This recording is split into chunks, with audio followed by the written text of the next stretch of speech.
umat Islam itu sebagai teroris, Malaysia bangkit mengakui bahawasanya kita adalah semua negara Islam dengan beraninya.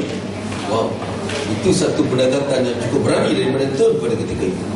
So tugas kita bukan kepada nama semata-mata. Tugas kita adalah kepada tingkah laku dan tabiat pengguna itu semuanya. Kalau kita hidup di Amerika sekalipun, samalah pegangan kita. Kalau kita hidup di Rusia sekalipun, kita hidup di France, kita hidup di Australia, di Jepun, di mana-mana sekalipun, samalah pegangan kita untuk taat pada agama dan rasul. Itu dia. Tidak perlu hanya dimomok-momokkan dengan nama semata-mata. Itu sedangkan untuk melaksanakannya itu jauh lagi. PPM sangat-sangat tahu. Kerana kita fight for akta halal di Malaysia ni since PPIM ditubuhkan.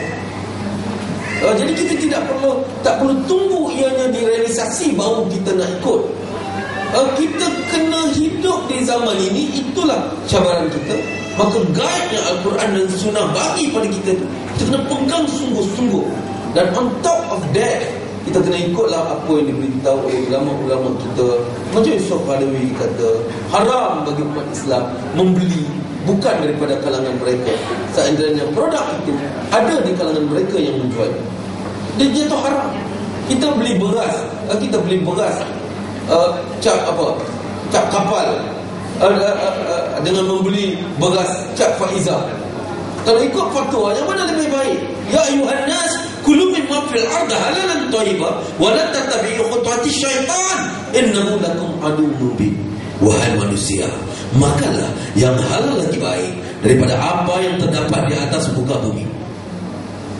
Dan janganlah kamu mengikut langkah-langkah syaitan, sesungguhnya ia adalah musuh yang nyata bagimu. Apa artinya yang halal lagi baik?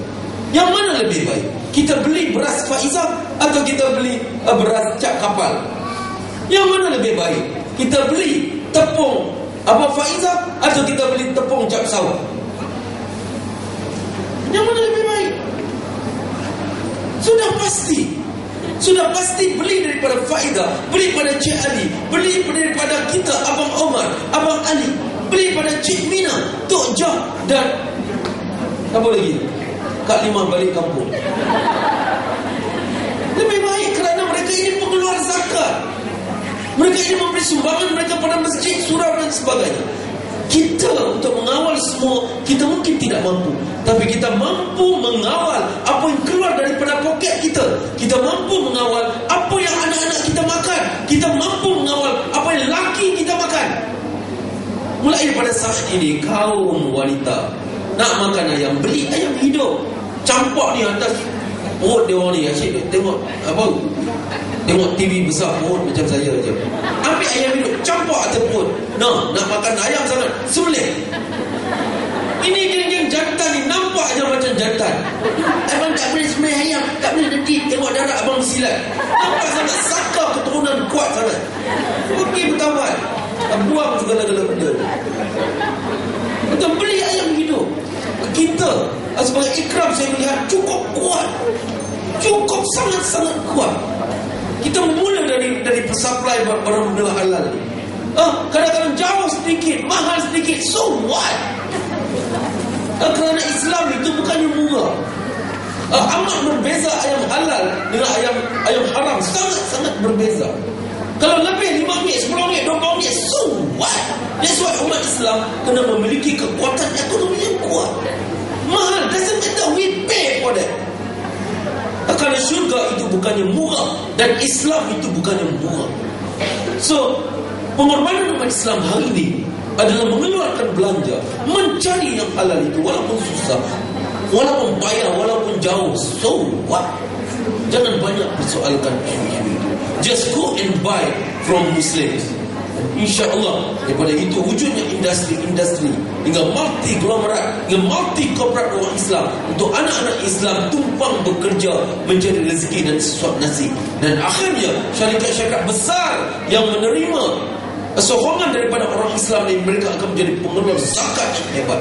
Dan akhirnya umat-umat Islam semua terbela daripada itu.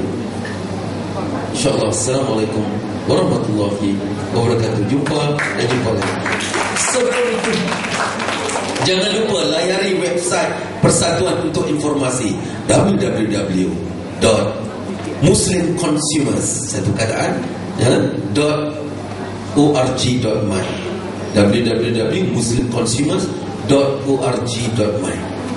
Dan kita ke udara setiap hari di radio. Setiap hari di radio.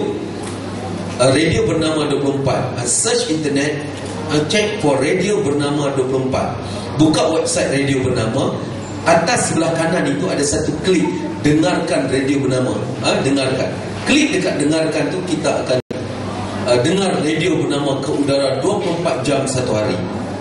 Dan tuan-tuan kena ikuti bicara klinik pengguna persatuan kita pada pukul 1 suku hingga 2:30 petang tiap hari. Dan tuan-tuan lihat bagaimana kita berlasar semua pihak yang mana-mana sendiri.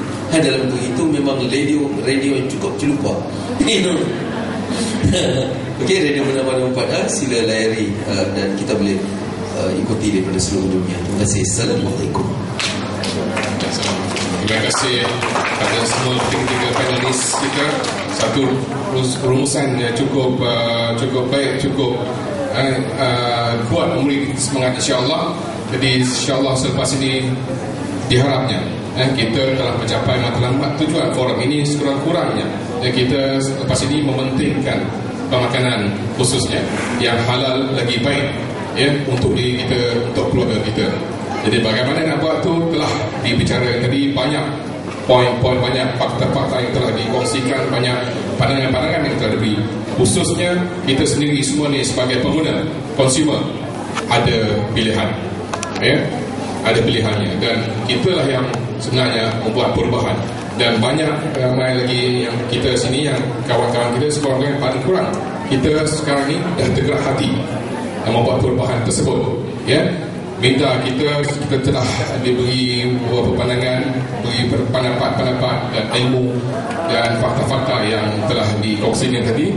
Tapi seterusnya, langkah kita seterusnya, bagaimana? Adakah kita masih cuai dalam masalah ini dalam hidup kita, dan nanti kita tahu apa hasilnya, ataupun kita buat perubahan yang diperlukan untuk kita supaya kita lebih selamat, insya-Allah, dunia ini dan seterusnya di akhirat nanti.